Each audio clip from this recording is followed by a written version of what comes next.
They told me retirement would be peaceful, morning walks, crossword puzzles, maybe a bridge club if I felt adventurous. But I never planned on slowing down. My name is Loretta Jane Winslow. I'm 72, and I never much cared for sitting still. After my husband Frank passed, everyone assumed I'd move into one of those pastel-colored retirement condos by the beach, shuffleboard, and early bird specials. But I wasn't ready to be that lady, the one people smiled at with pity. So I sold our place in Sarasota, packed my van, and drove north until I found a sleepy little neighborhood outside Gainesville. Wide streets, oak trees hanging low, the kind of place that still had block parties and lemonade stands. It felt like home, or at least a new version of it. I bought a modest single-story brick house with a cracked walkway and a rose bush that hadn't seen water since Obama was in office. It wasn't much, but it was mine. The first week, I baked a pie, apple, the way Frank liked it, and brought it to the couple next door. The wife, her name was Dina, looked surprised, almost offended. "We don't really eat sugar," she said, her nose wrinkling. No one on the street waved, not even the dog walkers. I thought maybe it was just a northern Florida thing, but I knew better. One morning at the local cafe, I overheard it. A man at the next table, khakis pressed too sharp for a Saturday, said it. "She's just an old woman, probably on fixed income. She won't last a year on Fairhaven Street." It stung more than I'd like to admit. Not because I needed their approval. God knows I've lived through worse, but because I had hoped for community, for kindness. Instead, I got lawn-side glares when I repainted my shutters. I got letters from the HOA about my non-conforming bird bath. I got silence at the mailbox and sideways glances at the farmer's market. And still, I smiled. I trimmed my roses. I fixed that walkway with my own hands because I wasn't just here to grow old. I was here to grow roots. They thought they knew who I was. They had no idea what was coming. The first official warning came in a white envelope with gold lettering. HOA letterhead. The kind of letter meant to scare people into submission. It said my garden gnome was a visual disruption. My trash bins were visible from the street, and my front door was an unapproved shade of turquoise. I laughed, not because it was funny, but because it was predictable. They didn't like me, and they weren't even trying to hide it. Later that week, I overheard Dina in her driveway, talking to another neighbor, Russ, the one who wore boat shoes but never owned a boat. "She's going to drag down property values," Dina whispered, glancing toward my roses. "That house was meant for someone younger, someone who belongs," Russ added. I kept trimming my rose bush. I didn't flinch. That night, I sat at my kitchen table, fingers curled around a mug of tea, staring out at the moonlit cul-de-sac. They thought I was a burden, a mistake, an old woman who had wandered into their curated little bubble. But what they didn't know, what no one knew, was that Frank left me more than memories when he passed. Frank had been a quiet man, a brilliant one too. He invested wisely, stayed out of debt, and when he got sick, he put everything in order. By the time he passed, he'd turned our modest savings into something larger, something most people wouldn't expect an old widow to control. In my bank account sat over $4.2 million, quiet, untouched, waiting. I never flaunted it. I didn't dress in designer clothes or drive a flashy car. I still wore my gardening overalls from 1998 and drove a dusty van with a CD player stuck on Fleetwood Mac. But the money was real, and I was starting to think maybe it was time to use it. Not out of revenge. No, that would be too simple. I wanted something better. I wanted respect, the kind that doesn't come from knocking on doors or baking pies, but the kind that comes when you own the very ground they're standing on. Because if they thought I didn't belong on this street, then maybe it was time I made the whole street mine. I started keeping a little notebook, not for gossip, not exactly. I called it my observation journal, a quiet little thing I tucked between recipe books. Dina and Russ walked every morning at 7:15. Dina always wore matching tracksuits, never smiled. Russ wore wraparound sunglasses, like he was guarding the president. They nodded to the Hendersons, but never to me. The Hendersons, 2 houses down, drove matching BMWs. He was always on the phone. She was always posting online about their labradoodle, Chai.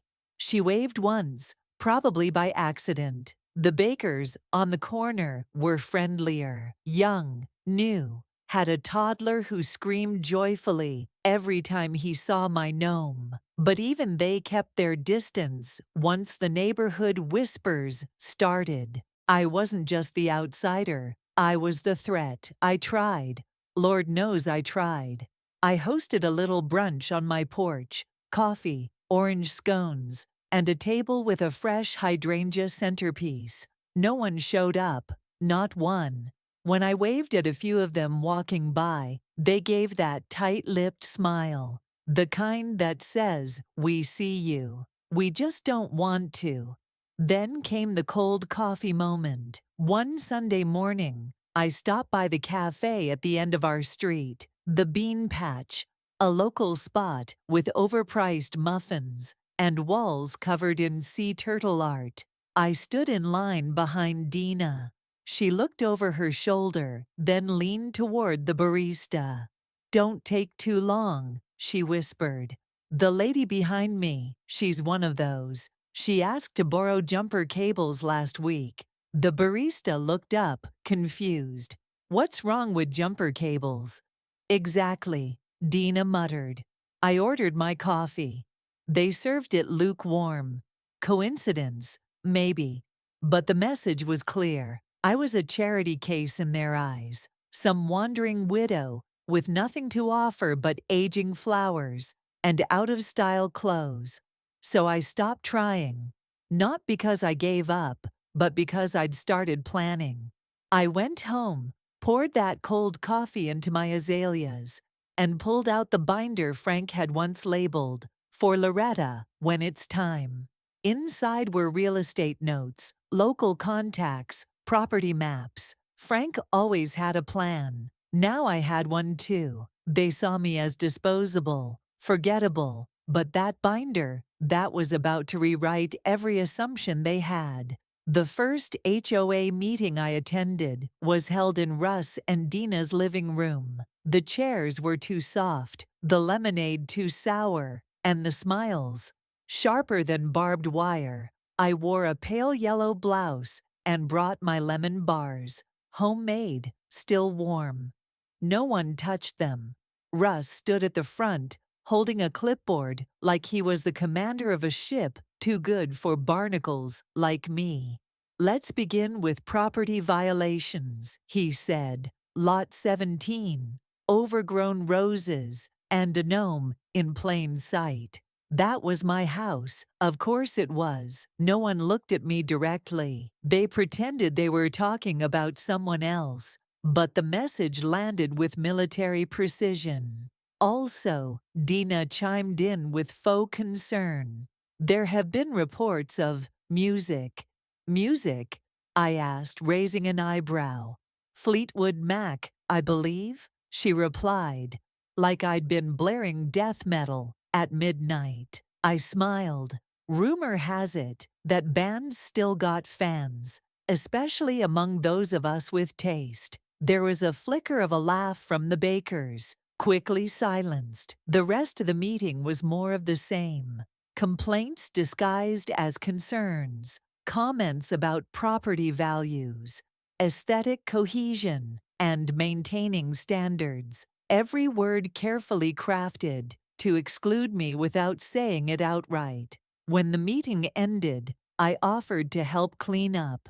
Dina declined. "That's not necessary," she said. "But thank you." Loretta was it. She knew my name. They all did.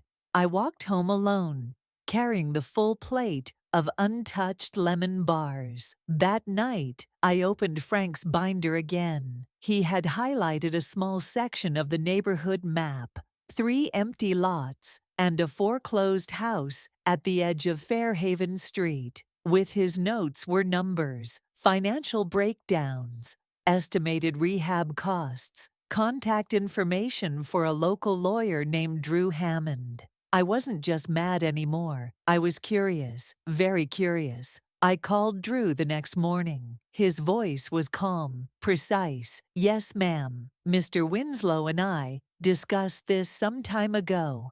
He was exploring a vision of acquisition. "A vision?" I asked. "He wanted to give you options, power, if needed. You ready to activate it?" I looked out the window. The gnome was still smiling, half hidden under my roses. "Yes," I said, "it's time." There's something chilling about hearing your name spoken like you're already gone. I was watering my roses when I heard them. Dina and Russ, again. This time they were standing just beyond my hedge, talking low, but not low enough. "She's dead weight," Russ muttered. "She's dragging the street down," Dina added. "Her house is like a rust spot on a new car. You know how many buyers ask about her lawn?" I stood frozen, hose still running in my hand. Not because I was shocked, but because I wasn't. Not anymore. "If she doesn't sell soon," Dina continued, "we should vote on putting pressure. Nobody wants a property like that next to theirs." She said, property like I was a barn about to collapse. That night, I sat with the binder again. I pulled out Frank's final letter, the one I hadn't opened. The envelope had faded in the drawer, edges worn soft. I unfolded it carefully. "Loretta, you always underestimated what you could build. You made a life out of nothing more than will and a garden hose. If you're reading this, it means you've come to a moment. You know the one. And I want you to remember something. You are not small. You are not invisible. You never were." I cried that night, but not from sadness, from resolve. The next morning, I walked into the local bank, wearing the same dusty sneakers and sun hat they always saw me in. The teller didn't expect much, until I asked to speak to the branch manager and handed him Frank's asset sheet. "I'd like to discuss 3 lots on Fairhaven Street," I said. "Are you looking to buy?" he asked cautiously. "Not just buy," I replied. "I want to develop, quietly." He looked at the numbers, then at me. And I saw something flicker in his eyes, respect, the kind they never gave me at the HOA. "Mrs. Winslow," he said finally, "I think we can make that happen." As I walked out, I passed Dina in the parking lot. She squinted at me, holding her iced coffee. "Loretta," she said, overly sweet. "Lovely day, isn't it?" "It is," I said. "Things are finally starting to bloom." She didn't know what I meant, but she would, very soon. Every Tuesday at 10:30 a.m., Dina and a group of HOA regulars met at the neighborhood park under the excuse of shade tree beautification, which was code for sipping iced matcha and gossiping about whose mailbox was too personalized. I knew this because I started showing up early and sitting one bench behind them, hidden behind a wide-brimmed hat, sunglasses, and a newspaper. If they noticed me, they didn't care. To them, I was just furniture now, One of the fixtures you don't clean anymore. This time, though, their conversation hit gold. If we time it right, Russ was saying, we could convince the city to zone her section for commercial use. That'll tank her resale value. She won't last 6 more months. She's alone, Dina chimed in. No kids, no friends. Who's she going to call? Ghostbusters. The group chuckled. We just need to keep her boxed in, Russ added. Then the new buyers won't even consider her house when the McGinleys sell. They were planning a slow erasure, making me a ghost in my own home. I closed the newspaper and stood. Dina looked up, startled. Oh, Loretta, we didn't see you there. Clearly, I said with a smile. But don't worry, I see you just fine. I didn't go home after that. I went straight to Drew Hammond's office. I need everything, I told him. Title records, tax liens, outstanding loans, every lot for sale within 3 blocks. I want to know where the cracks are. He tapped his pen, intrigued. You're not just trying to make a point, are you? No, I said calmly. I'm taking my seat at the table. He leaned back in his chair and smirked. Let's burn their playbook. By Friday, I had a list of 4 properties with open negotiations, 2 of which were directly behind Dina and Russ's backyard. I bought the first one that afternoon, paid in full, with a note, please inform the HOA that Mrs. Winslow will be installing a privacy garden, 15 feet tall. I didn't need their approval. I own the dirt now. I didn't sleep that night. Not out of worry, but because I couldn't stop thinking about Frank. After closing on the first property, I went back into the attic, where we used to store the things too meaningful to throw away, yet too heavy to keep close.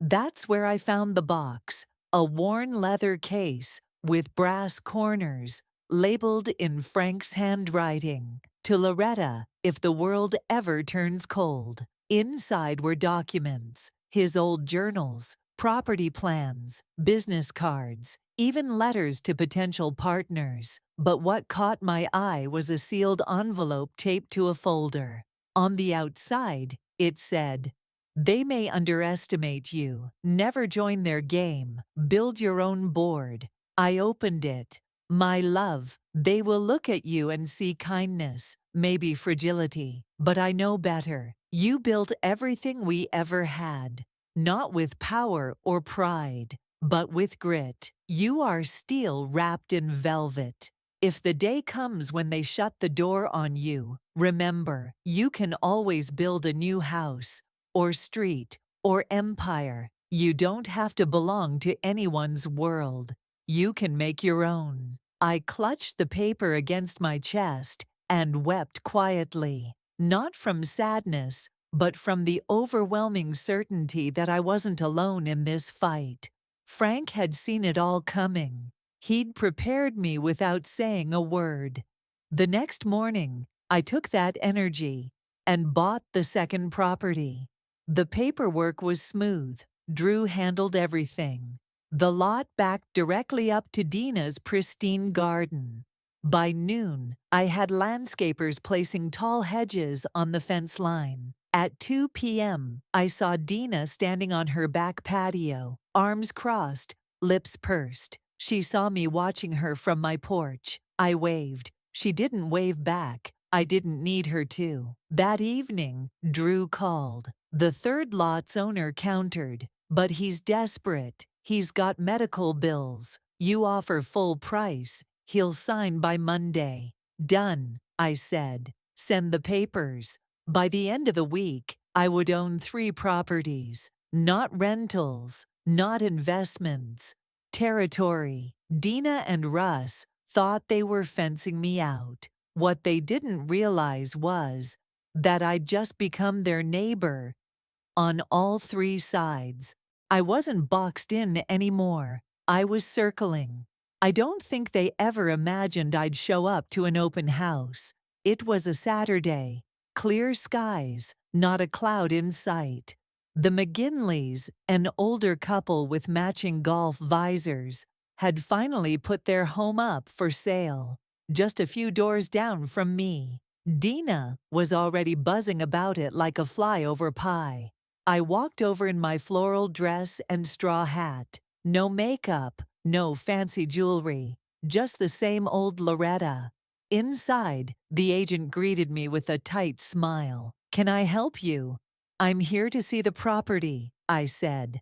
"I saw the listing. Looks lovely." Her eyes scanned me from head to toe. "It's a high-demand listing," she said carefully. "Likely cash buyers only, but feel free to look around." In the kitchen, Russ was sipping champagne with a younger couple dressed in tech CEO casual. Dina was whispering to them like she'd just been handed the guest list to heaven. She caught sight of me, and her whole face tightened. "Loretta," she said through a forced smile. "Didn't think we'd see you here. Just browsing, are we?"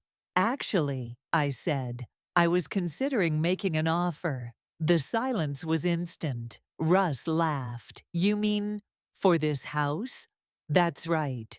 "Well," he said, chuckling as if he were the kindest villain in town, "I'm sure the agent can walk you through the basics.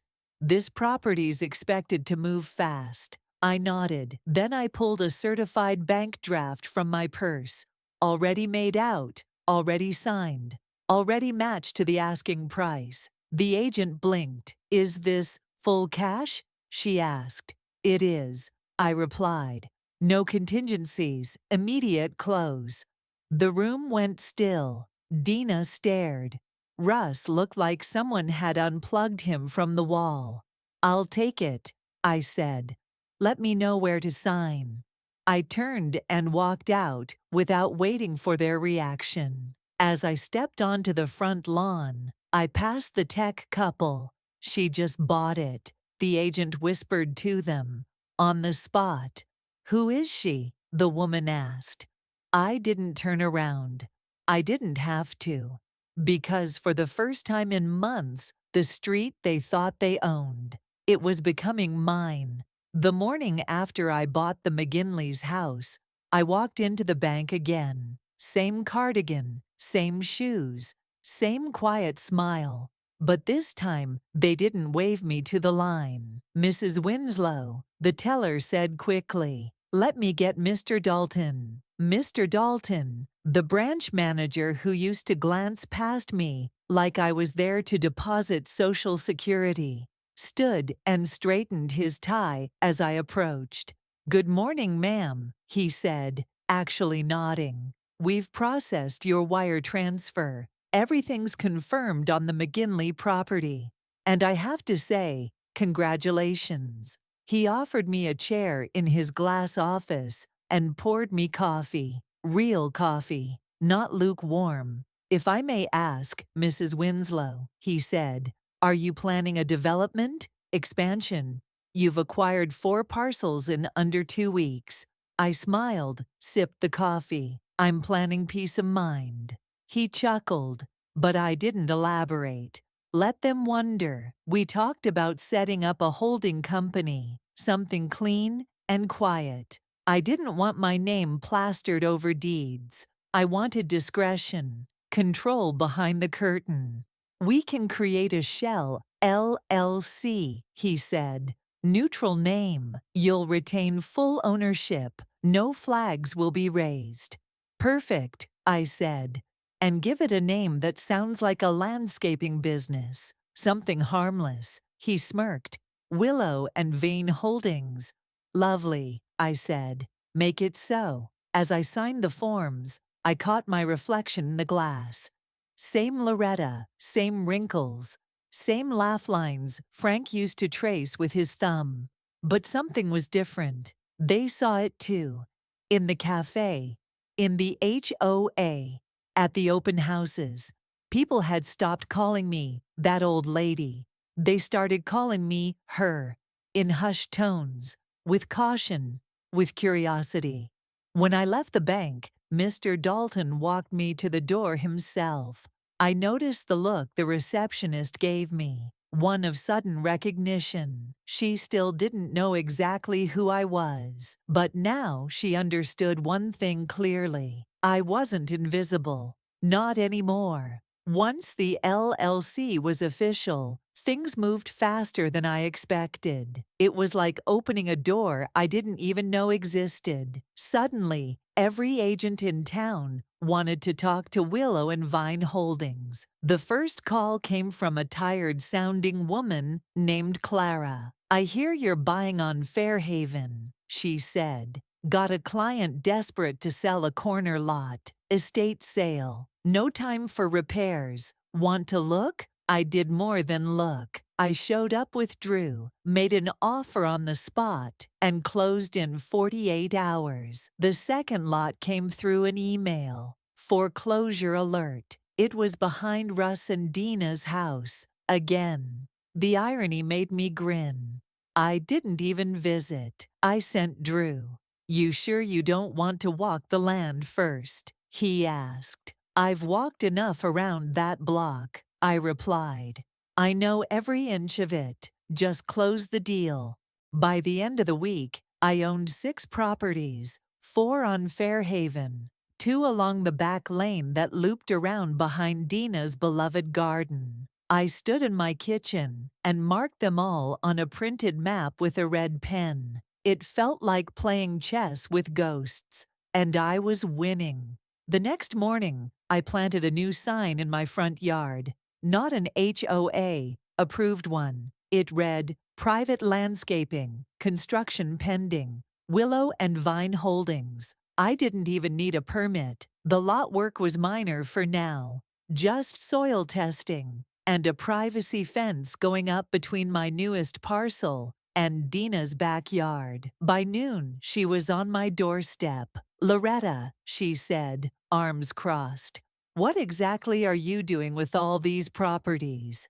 "Trimming hedges, growing things," I replied with a smile. "Growing what?" "Peace," I said, stepping back into my house. "You should try it." She stood there for a moment longer, as if waiting for the old Loretta to explain herself. But that woman, she had retired, and the one who replaced her, she was just getting started. Not everyone in town gave me side eyes and forced smiles. Her name was Melissa Tran, a local realtor who looked no older than 30, but moved through rooms like she owned them. I met her by accident at a downtown fundraiser for the animal shelter. She was pouring wine. I was inspecting the cheese table. "You're Mrs. Winslow, right?" she asked. "The one behind Willow and Vine." I almost choked on a cracker. "That's me," I said slowly. "Didn't think anyone knew." "Oh, they know," she replied. "They just don't know what to do with you." She grinned. I liked her instantly. We talked for an hour. Real estate trends, zoning changes, HOA loopholes. She wasn't like the others. She didn't look at me and see a weak hand trying to play poker. She saw a wild card. "I've got access to 3 off-market listings near Fairhaven," she said. "Private owners. Don't want to deal with signs or neighbors. One of them borders Dina's lot." That last part made me raise an eyebrow. "Tell me more." She slid me her card. "Melissa Tran, and Company Real Estate." Her logo was simple, professional, sharp, like her. By Monday, she'd arranged 2 walkthroughs and a video tour of the third. One of the properties had a detached garage in shambles and a roof older than me. But the land, prime location, another piece of the puzzle. I bought all 3. Melissa handled the paperwork flawlessly. No questions, no assumptions. "You planning to flip these?" she asked. "No," I said. "I'm planning to root them." She smiled like she understood. "Then let's keep digging." By now, I owned 9 properties. 9. Fairhaven Street was beginning to feel less like a neighborhood, and more like a chessboard. And the best part, no one saw Melissa coming. Young, sharp, underestimated, just like me. Together we made a quiet storm. And while Dina gossiped and Russ polished his clipboard, I was redrawing the boundaries, one parcel at a time. It started with a phone call. "You might want to know," Melissa said. "There's talk." "Talk?" I asked. "Your neighbors are starting to panic." She forwarded me a video, recorded at a recent HOA gathering. This one hosted on Russ's front porch. Someone's nephew must have been live streaming on social media. The camera wobbled, but the audio was clear. "She's not just buying," Dina said. "She's positioning. I don't know for what, but it's deliberate." "She's bluffing," Russ added, though his voice had a crack in it. "No way she has the resources to sustain this." "She's bought 9 houses," another voice chimed in. "How do you bluff with that?" There it was, the beginning of doubt, the kind that spreads like mold between freshly painted walls. I didn't reply to Melissa. I just smiled and kept sipping my tea. Later that afternoon, I sat on my own porch with a pitcher of lemonade and a plate of lemon bars, same as the ones Dina once refused to touch. I didn't expect anyone to come by, but the Bakers did. Young couple, toddler in tow, nervous smiles. "Mrs. Winslow?" the husband asked. "Call me Loretta," I said, motioning for them to sit. "We, just wanted to say we've noticed what you're doing. The way they treat you, it isn't right." The wife nodded. "We're not part of the HOA. We rent for now. But it's nice to know someone sees through the nonsense." I offered them a lemon bar. This time, someone accepted. "So what are you doing?" the wife asked gently. I paused, watching their little boy chase a butterfly across my walkway. "I'm planting seeds," I said, in places they said were too dry for roots. "And the street's just the soil. What grows depends on who's willing to water it." They left with a smile and a napkin-wrapped snack. I watched them go, then looked around at the quiet houses, the trimmed hedges, the cracks in the facade. They weren't whispering behind my back anymore. They were whispering toward my porch.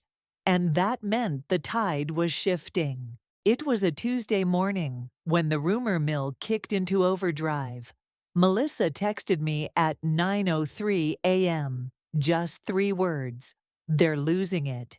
Apparently, someone at City Hall had mentioned Willow, and Vine Holdings was under contract for another Fairhaven property. This time the old Delacroix bungalow, a squat little fixer-upper tucked between 2 preferred homes. The Delacroix had left years ago, and the house had been sitting, sun-bleached and unloved. Dina and Russ were not amused. I heard it all from my garden. I had planted lavender that morning. Just me, the soil, and the sound of their voices 2 yards over. "She's buying again," Dina hissed. "That's 10, Russ grumbled. 10 houses. She practically owns the zip code. What's her end game? She's trying to force us out, or flip it all into something tacky. Condos, maybe." They still didn't get it. They thought I wanted revenge, or money, or noise, but I didn't want to destroy Fairhaven. I wanted to reshape it. Later that afternoon, I walked the perimeter of my holdings with Melissa, clipboard in her hand, sunglasses on. She looked like she'd been doing this for 30 years. "You've got 10 now," she said. "We're nearly at 1/3 of the street's residential square footage. And the city permits coming through. No one's contesting them. Yet." We stopped in front of the Delacroix house. Melissa pointed to the porch. "We could renovate. Make this your community office. Neutral, clean. Host events, maybe. Give the neighborhood a heartbeat again. I looked around. The street was quiet, but blinds shifted as we stood there, watching eyes, nervous ones. They used to say I didn't belong here, I whispered. Now they're scared you'll make the rules. We both smiled. That night, I cooked myself a steak dinner, lit a candle, turned on some Fleetwood Mac. And for the first time in months, I felt peace. Not the quiet kind that comes from surrender, but the kind that comes from claiming your ground. Because the whispers had become headlines. And I was writing every single one. Everyone on Fairhaven knew the house with the red door. It was the only home that hadn't changed in 40 years. Same shingles, same crooked mailbox, same chipped walkway. Old man Fletcher had lived there until his son moved him into a nursing home 2 years ago. Since then, the place had sat empty. Rumors swirled that it had been condemned or cursed or worse, off market. I knew better. Melissa called me the second the listing went live. "You'll want this one," she said. "Why?" "Because it's the center of the street, and the HOA loved pretending it was invisible." I didn't hesitate. I didn't negotiate. I wired the money within the hour. When the sold sign went up, the neighborhood froze. The house with the red door wasn't just another property. It was symbolic, a relic. It sat directly across from Dina and Russ. For decades, it was their preferred conversation piece. "Such a shame," I once heard Dina say. "Someone should tear it down. It's ruining the view." Now it was the view, my view. I had the door repainted the next day, not to cover the red, but to brighten it. A fresh coat of cardinal gloss, reflecting sunlight like a warning flare. Then I installed a wooden bench beneath the big oak out front, sat there every afternoon with my notebook and a glass of lemonade. People slowed their walks to look. Some crossed the street, others nodded politely. But Dina, she stopped pretending. "You're making a mockery of this place," she shouted one morning across her hedge. "No," I said, still smiling. "I'm reminding it what it was before you made it hollow." She opened her mouth to reply, but nothing came out. The house with the red door was mine now, and it didn't need to be torn down. It just needed to be seen again. You could feel it in the way people walked, in the way conversations dropped when I passed by. Fairhaven wasn't a neighborhood anymore. It was a divided country with neatly mowed lawns. On one side were the Dinas and the Rooses, the traditionalists, the HOA loyalists, the gatekeepers of how things used to be. On the other, the silent ones, the Bakers, the Hendersons, the renters, the ones who watched everything unfold from behind their curtains, unsure which side to stand on. Until now. After the red door incident, something cracked. Not loud, not messy, but it was there. The Bakers invited me to their toddler's birthday party. The Hendersons, who never waved, left a tin of banana bread on my porch with a note. "Sorry it took us so long to say hello." Even the new couple on Lot 12 stopped to chat one morning. "We saw what you did with the lavender garden. It's beautiful." "Thanks," I said.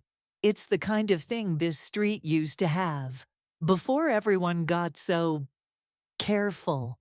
And just like that, I started getting nods at the cafe again. Real nods, not the plastic kind. Meanwhile, Dina doubled down. She launched a formal HOA complaint against me, citing property clustering, excessive construction, and even unreasonable paint colors. Drew handled the paperwork like a surgeon. "It's toothless," he said, reviewing her claim. "No legal merit. She's just trying to scare you." Let her try, I said. I'm not afraid of mail. But I could tell Dina was unraveling. The red around her cheeks wasn't just blush anymore. She held another emergency HOA meeting that week. I wasn't invited, of course, but Melissa showed up as my silent representative. She sat in the back, took notes, didn't say a word.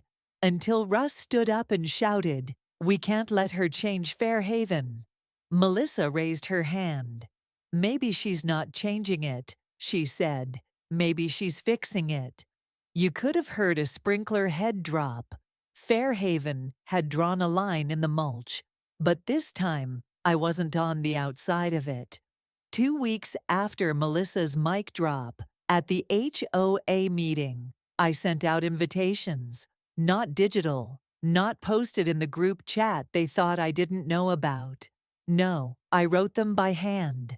Each card carefully folded, sealed with wax, and placed in their mailboxes like a forgotten ritual. The envelope read, "You are invited to an afternoon of tea and conversation, hosted by Willow and Vine, at the house with the red door. No agenda, no power plays, just tea." I set up the porch with care. Crisp linens, glass pitchers of lemonade and hibiscus tea, sugar cubes in delicate dishes. The lemon bars made another appearance. Third time's the charm, I figured. At 3 p.m. sharp, the Bakers arrived. At 3:07, the Hendersons. By 3:15, we had a full row of folding chairs and quiet conversation blooming like flowers. Then, at 3:26, she arrived. Dina, wearing a floral dress like armor, lips pursed, as if she were about to sip poison.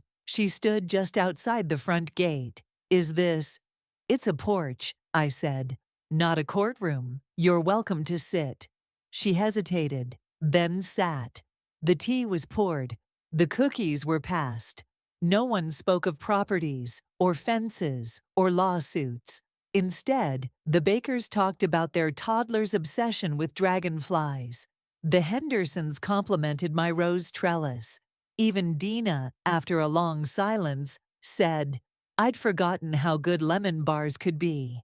I didn't smile, but I nodded. That was enough. After everyone left, Melissa stayed behind to help clean up. She leaned against the porch railing, arms folded. "That was bold," she said. "Tea. Peace. Real peace." I stared out across the street, where people were slowly watering their lawns again, where porch lights flickered on like stars returning. "You can't force harmony," I said, "but you can set the table. And sometimes, just sometimes, the ones who once tried to erase you will show up and ask for a second cup." It was a cloudy Thursday when the official papers arrived. Thick envelopes, stamped, sealed. One for each property I'd acquired. 10 in total. The deeds, all of them now registered. Under Willow and Vine Holdings, yes. But ultimately, mine. I laid them out across my dining table. The same table Frank and I had eaten countless quiet dinners at.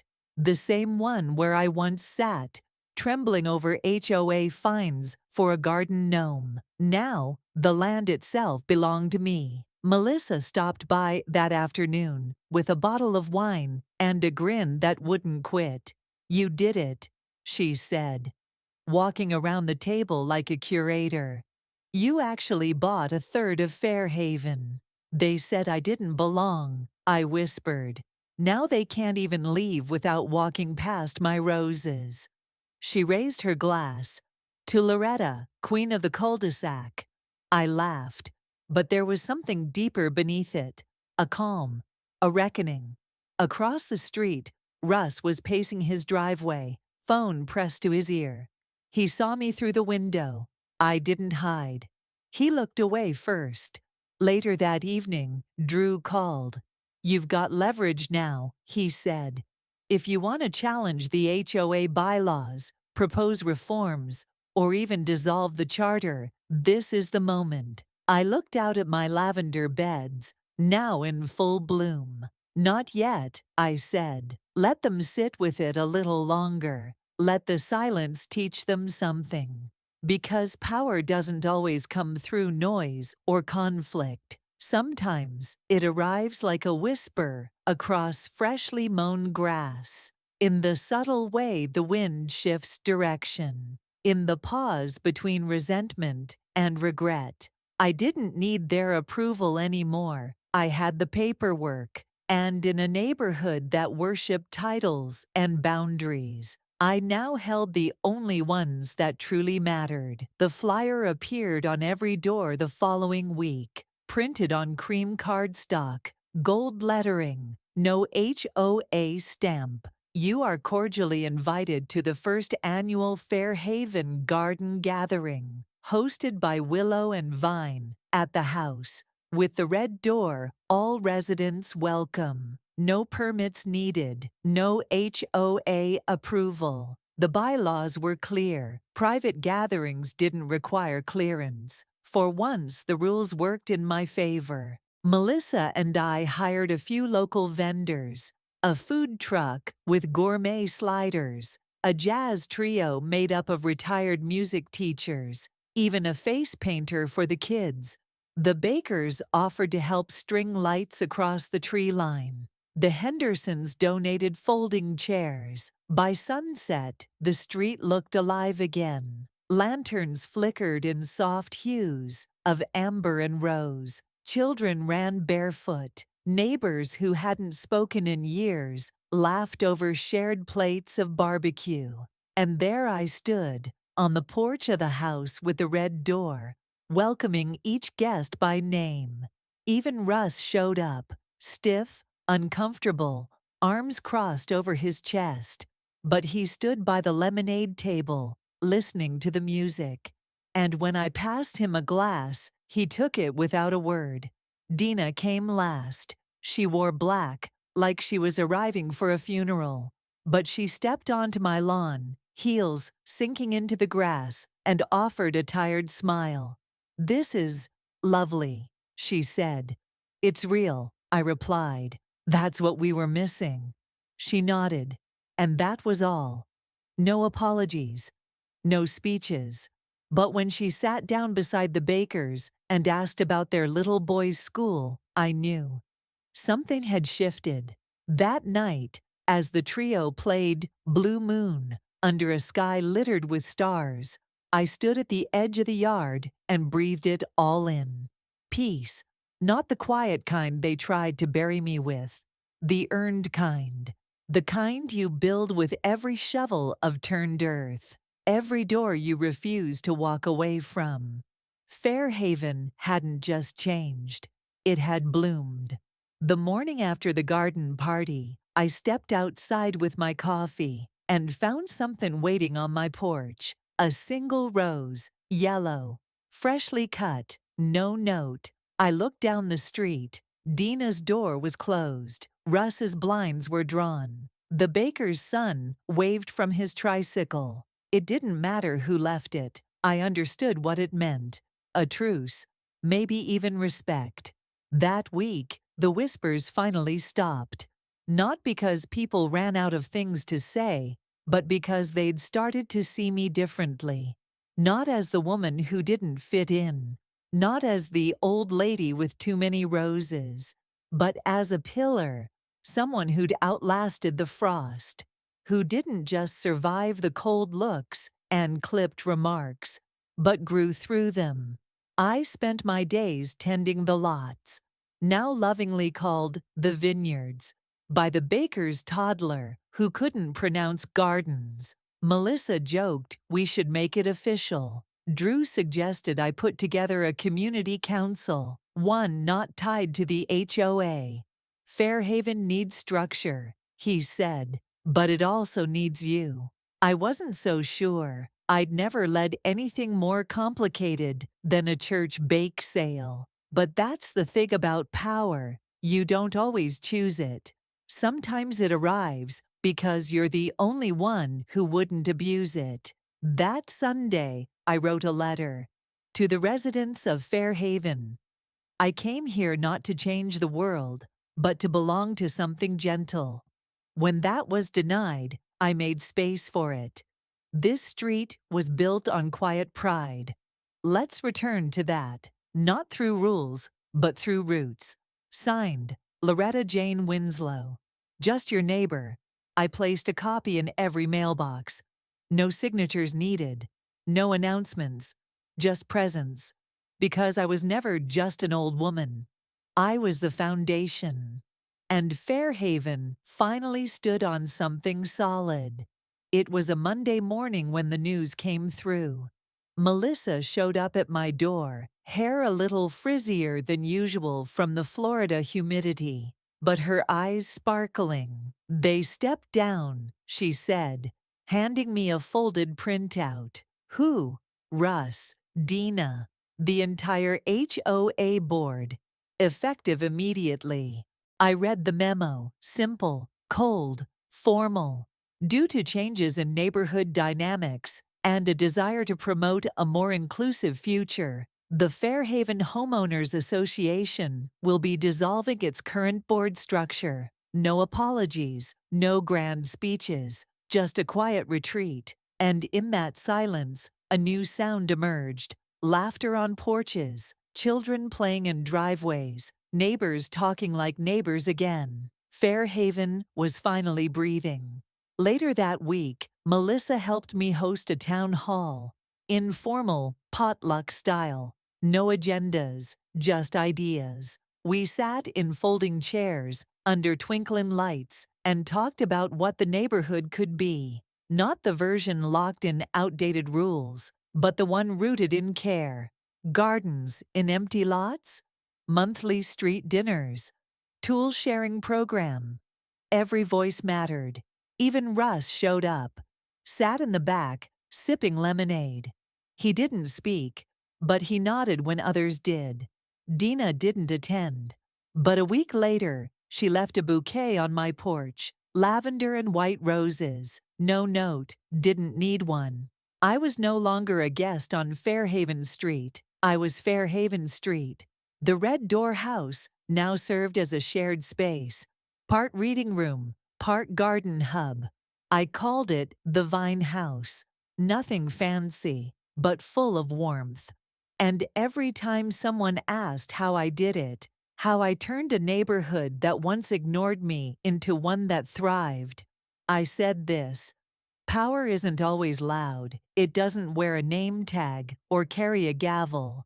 Sometimes it just shows up, pays in full, signs the checks, and waters the garden, even when no one says thank you. Because in the end, I didn't just buy the street. I gave it back to the people. One lemon bar, one deed, one blooming rose at a time.